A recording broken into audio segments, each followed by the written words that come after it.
이 사회적 거리두기 2.5단계가 시행되면서 자영업자들이 직격탄을 맞았습니다. 이 소상공인 대출을 담당하는 시중은행도 금리를 내리거나 비대면 서비스를 도입하는 등 문턱을 낮추고 있는데요. 하지만 1차 대출을 받은 소상공인은 2차 대출을 신청할 수 없어서 발을 동동 구르고 있습니다. 거리두기 2.5단계로 직격탄을 맞은 만큼 중복 대출을 허용해달라는 목소리가 높아지고 있습니다. 허윤영 기자의 보도입니다. 4%를 웃돌던 소상공인 2차 대출의 금리가 2%대로 뚝 떨어졌습니다. 코로나19 재확산에 대비해 은행권이 대출 문턱을 낮춘 결과입니다. 기업들이 어려운 시기를 잘 극복할 수 있도록 금융권의 적극적 지원도 다시 한번 당부드립니다. 이처럼 금리가 낮아지고 비대면 서비스 등 접근성이 개선됐음에도 2차 대출 지원 금액은 정체 상태입니다.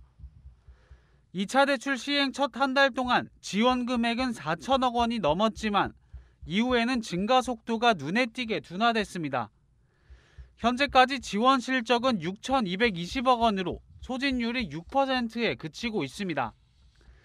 금리를 낮췄다 해도 1차 대출과 비교하면 여전히 높고 한도도 1천만 원으로 1차 대출의 절반도 안 되기 때문입니다. 무엇보다 1차 대출을 받은 소상공인은 2차 대출을 신청할 수 없습니다. 중복으로 신청해 과도하게 대출을 받는 걸 차단하기 위한 목적입니다.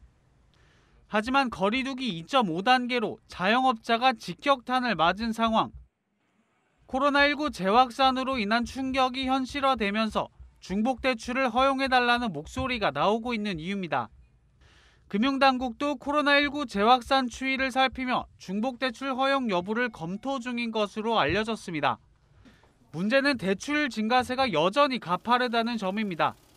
2분기 자영업자를 비롯한 서비스업의 대출 증가액은 47조 원으로 사상 최대치를 기록했습니다. 이런 상황에서 선뜻 중복 대출을 허용해주면 신용 리스크가 커져 부메랑으로 돌아올 수 있다는 우려가 큽니다. 소상공인에 대한 적극적 지원과 건전성 확보 중 어떤 선택을 할지는 결국 코로나19 재확산세에 달려있다는 전망입니다.